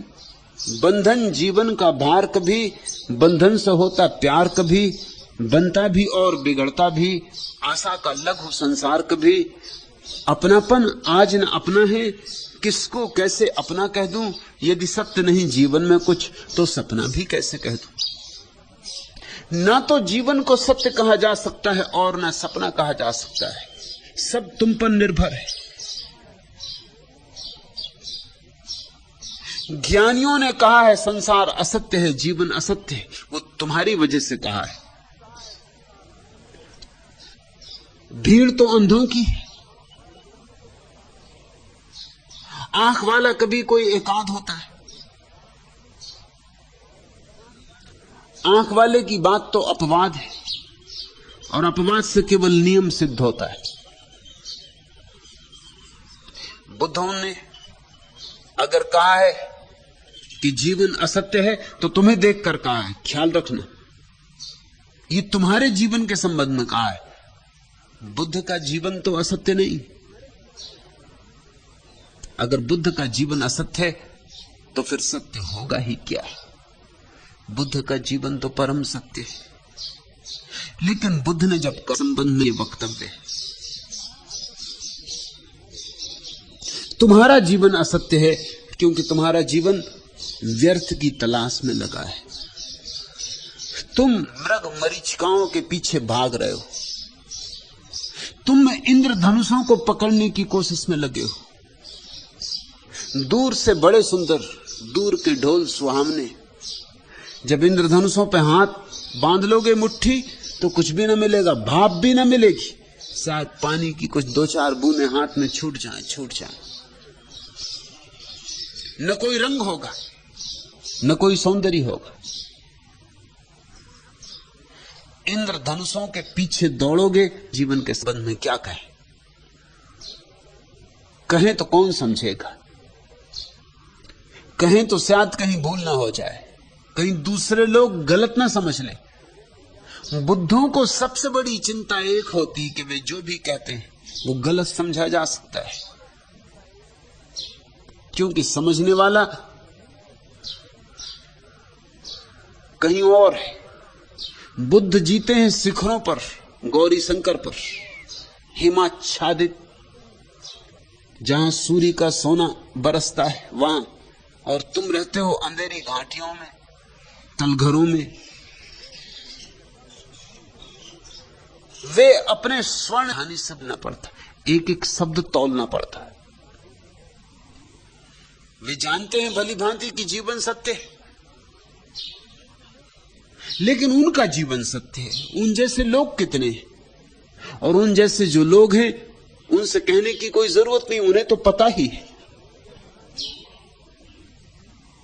बुद्ध महावीर से कहें कि जीवन सत्य है तो महावीर समझेंगे, लेकिन महावीर को तो खुद ही पता है कहना क्या है।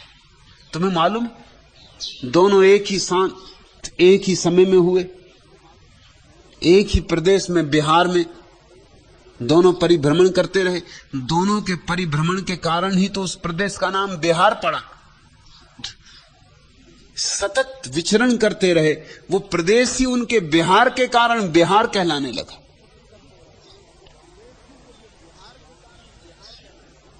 कभी कभी एक ही गांव में ठहरे मगर मिलना नहीं हुआ, और एक बार तो ऐसा भी हुआ कि एक ही धर्मशाला में ठहरे फिर भी वार्ता न हुई। क्यों? सदियों से यह प्रश्न पूछा जाता रहा, क्यों?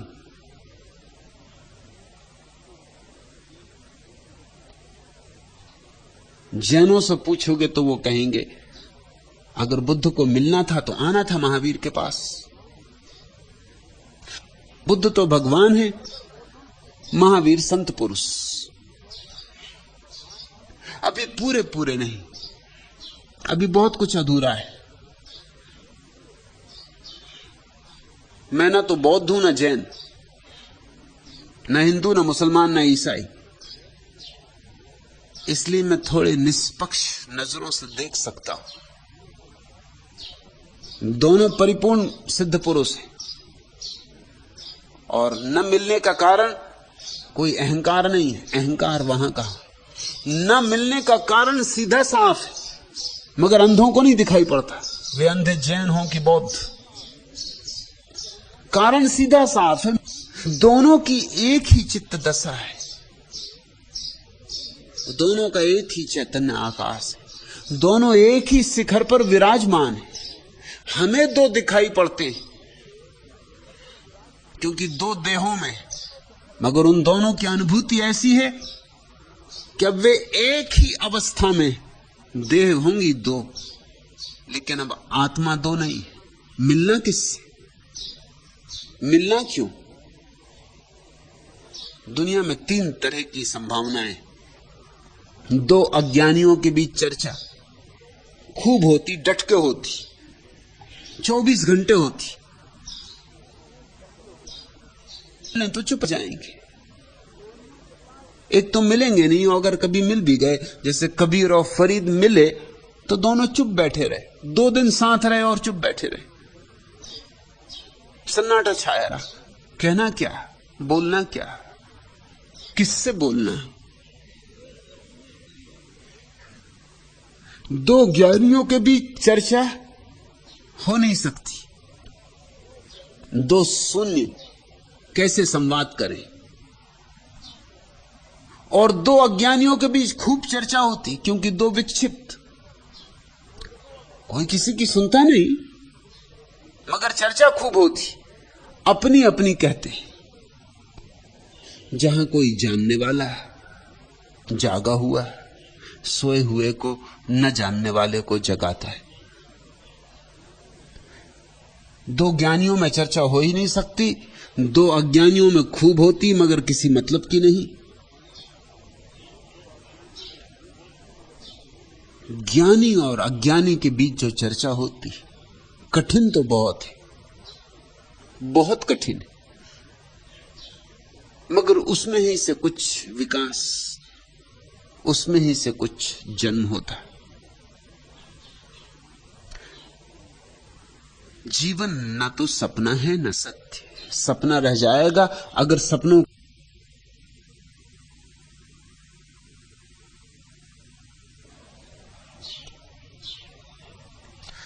तुम उखड़ती सांस की अनगूंज, जीवन का अडिग विश्वास वाला गीत मैं हूं। यह नहीं संघर्ष में झेली व्यथा तुमने, राह में झूलता रंगीन झूलों में व्यथा का भाग पाया हम सभी ने, किंतु विष बन छा गया है वह तुम्हारी चेतना पर, जबकि मैंने झेल उसको प्राण में पाया नया उन्मेष जीवन की प्रभा का। इसलिए ही तुम उखड़ती सांस की अनुगूंज, जीवन का अडिग विश्वास वाला गीत मैं हूं। जीवन में क्रोध है, घर बना दे, मिट्टी को छू दे और सोना हो जाए, उसी कला का नाम धर्म है। क्रोध को करुणा बनाया जा सकता है, काम को राम बनाया जा सकता है,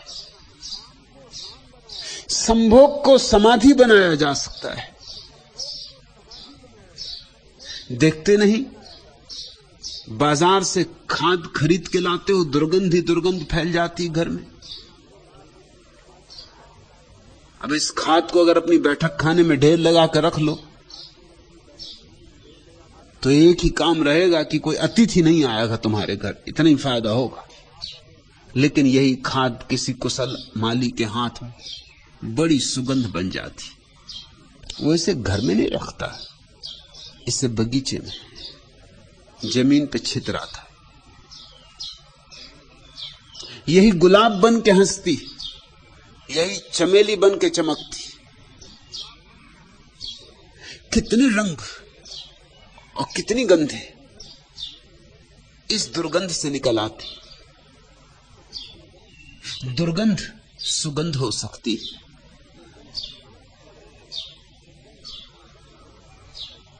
इसी रसायन का नाम धर्म है। तो मैं तुमसे कहूंगा, तुम्हारे हाथ में सपने होते हैं सदा वहां, और सत्य होता है सदा यहां।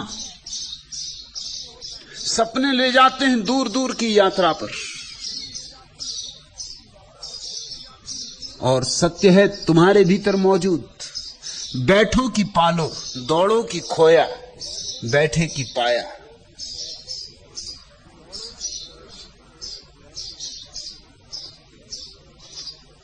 मेरे जीवन की बगिया में पतझड़ यह भेजा है तुमने ही, स्वागत है।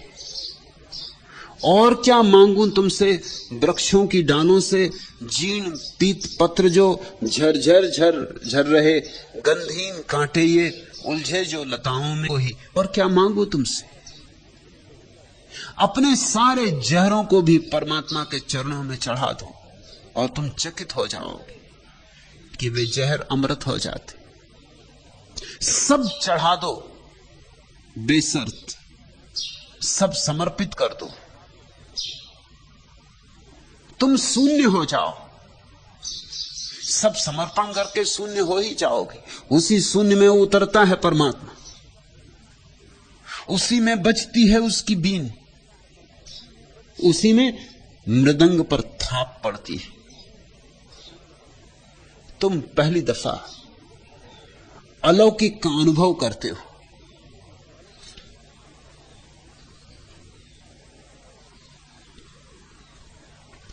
आखिरी प्रश्न,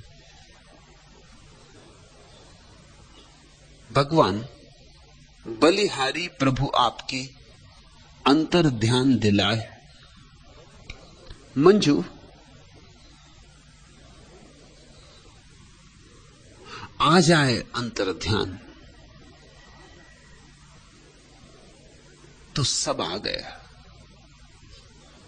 तो सब पा लिया। और लगता है तेरी आंखों में देखकर कि सुबह ज्यादा दूर नहीं, कि बस सुबह अब हुई, अब हुई। आ रही है तुझे अंतर ध्यान की स्मृति। शुभ है, सौभाग्य। इस जगत में वे ही धन्यभागी जिन्हें अंतर ध्यान की याद आने लगे, जिन्हें एक बात बार बार याद आने लगे, दिन के 24 घंटों में बार बार याद आने लगे, भीतर जाना है। और जो जब मौका मिल जाए तब भीतर सरक जाएं। एक जैन फकीर को निमंत्रित किया था कुछ मित्रों ने भोजन के लिए। 7 मंजिल मकान, बहुत मेहमान इकट्ठे थे, कोई 25 मेहमान थे। गृहपति द्वार पर ही अटका है। तभी उसे ख्याल आया कि प्रमुख मेहमान का क्या हुआ, उस जैन फकीर का क्या हुआ। लौट कर देखा, वह फकीर तो अपनी कुर्सी पर पालथी मार के बैठ गया, आंखें बंद, जैसे बुद्ध की प्रतिमा हो, संगमरमर की प्रतिमा हो, ऐसा शांत, ऐसा निश्चल। उसका रूप, उसकी शांति, उसका आनंद सम्मोहित कर लिया गृहपति को। खींचा चलाया जैसे कोई चुंबक से खींचा। ये पूछा है कि हम सब भागे, आप क्यों नहीं भागे? फकीर ने कहा, भागा तो मैं भी, मैं भीतर की तरफ भागा, तुम बाहर की तरफ भागे। जहां जिसकी मंजिल है, जहां जो सोचता है सुरक्षा है, उस तरफ भागा। और मैं तुमसे कहता हूं, तुम्हारा भागना व्यर्थ, क्योंकि भूकंप यहां भी है, भूकंप 6वीं मंजिल पर भी है, भूकंप 5वीं मंजिल पे भी है, भूकंप 4थी मंजिल पे भी है, भूकंप सब मंजिलों पर है। भाग कहां रहे हो? जो 5वीं मंजिल पे हैं वो भी भाग रहे हैं, जो 3री मंजिल पे हैं वो भी भाग रहे हैं। भूख कहूंगा कि भागा, तुम्हारी समझ में ना आया हो, क्योंकि तुम एक ही तरह के भागने को पहचानते हो। मैं हाथ पैर से नहीं भागा, मैंने शरीर का उपयोग नहीं किया, क्योंकि इसका उपयोग तो बाहर की तरफ भागना हो तब करना होता है। शरीर तो मैंने शिथिल छोड़ दिया, विश्राम में छोड़ दिया और सरक गया अपने भीतर। वहां बड़ी सुरक्षा है, क्योंकि वहां अमृत है, वहां कोई मृत्यु नहीं। चिंता थी मुझे तो सिर्फ एक, कि कहीं ऐसा ना हो कि भीतर पहुंचने के पहले मर जाऊं। बस जब भीतर पहुंच गया फिर निश्चिंत हो गया। अब कैसी मौत, अब किसकी मौत? खुले वातायन से आती हुई जुन्हाई साही, तेरी छवि का सुधि सम्मोहन आज बिखर कर सिमट चला है मेरे मन में। छलक उठा है उर का गागर, किसी एक अज्ञात ज्वार से, किन सपनों के मदिर भार से, किन किरणों के परस प्यार से। पल भर में यूं आज अचानक, यह किस रूप परी विरहन के उर की पीड़ा, मेरे जी में भी चुपके से तिर आई है, यूं अनजाने गूंज उठा है अंतर जीवन। किस फेनिल अरुणाभ राग से, किन फूलों के मधुपराग से पुलकित हो आया है आकुल मधु समीर। जी के इस कानन में भी ठहरे हुए तालाब का पानी हिला दिया। तन्हाइयों के बजरे किनारे पे लग गए, ऐसा यकीन हमको किसी ने दिला दिया। यह क्या मजाक है कि बहारों के नाम से पूरा चमन मिठा के नया गुल खिला दिया। मुद्दत गुजर गई थी हमें यूं ही चुप हुए, कल से बहक उठे हैं हमें क्या पिला दिया। मंजू पियो, यह तो मधुशाला है। मैं तुम्हें कोई सिद्धांत नहीं सिखा रहा हूं, शुद्ध शराब पिला रहा हूं। अंगूरों से निचोड़ रहा है, जाता ही रहा है, जो रोज आता जाता रहा। वह ज़ैन फकीर अपने भीतर पहुंच सका क्योंकि रास्ता परिचित था, बहुत बार आया गया था। ये मत सोचना कि मौत जब आएगी तब अचानक ध्यान कर लेंगे, ये नहीं होगा। मौत अचानक आएगी। जीवन भर धन की चिंता की थी, मरते वक्त की धन की ही चिंता तुम्हारे सिर पर सवार रहेगी। अगर पद की आकांक्षा की थी तो मरते वक्त भी पद की नशेनी चढ़ते रहोगे कल्पना में। मृत्यु के क्षण में तुम्हारा सारा जीवन संग्रहित होकर तुम्हारे सामने खड़ा हो जाता, दुर्गंधी होगी। अगर सारा जीवन सपना ही सपना था तो ये बूंद भी सपना होगी। और अगर जीवन में तुमने कुछ सत्य भी कमाया था, कुछ ध्यान भी कमाया था, कुछ प्रेम भी जगाया था, कुछ बांटा भी था, कुछ लुटाया भी था, छीना झपटा ही न था, कुछ करुणा भी की थी, तो तुम्हारी अंतिम क्षण की जो प्रतीति होगी, सारा जीवन निचोड़ के एक इत्र की बूंद बन जाएगा। उसी इत्र की बूंद पर सवार होकर तुम परमात्मा की यात्रा पर निकलोगे। मंजू, शुभ हुआ है। अब इस घड़ी को, इस जिनको हम साधारण जन कहते हैं, सांसारिक जन, उनको क्या फिक्र, उनके पास गंवाने को कुछ है ही नहीं। हमारे पास एक शब्द है योग भ्रष्ट, उसकी तौल का दूसरा शब्द नहीं है भोग भ्रष्ट। तुमने कभी ऐसा शब्द सुना, भोग भ्रष्ट? भोग भ्रष्ट होता ही नहीं। समतल जमीन पे चलोगे तो कहीं गिरोगे, लेकिन पहाड़ों की ऊंचाइयों पर चढ़ोगे तो गिर सकते हो। योग भ्रष्ट होता है। मंजू, एक घड़ी करीब आ रही सरकती हुई, जो बड़ी कीमत की होगी। अंतर्ध्यान की याद आनी शुरू हुई है, लेकिन सजग होकर, खूब सजग होकर 2-4 कदम और फिर मैं तुमसे कहता हूं सुबह करीब है। आखिरी तारे ढलने लगे, सूरज उगा, अब उगा, तब उगा। जरा प्रतीक्षा, जरा धैर्य, और वह महत्वपूर्ण घटना घट सकती है जिसकी तलाश में सारे लोग जाने अनजाने भटक रहे। उसे कहो आनंद की खोज, सत्य की खोज, परमात्मा की खोज, मोक्ष की खोज, या जो भी अगर यह वीडियो आपको अच्छी लग रही हो तो वीडियो को लाइक और चैनल को सब्सक्राइब करें।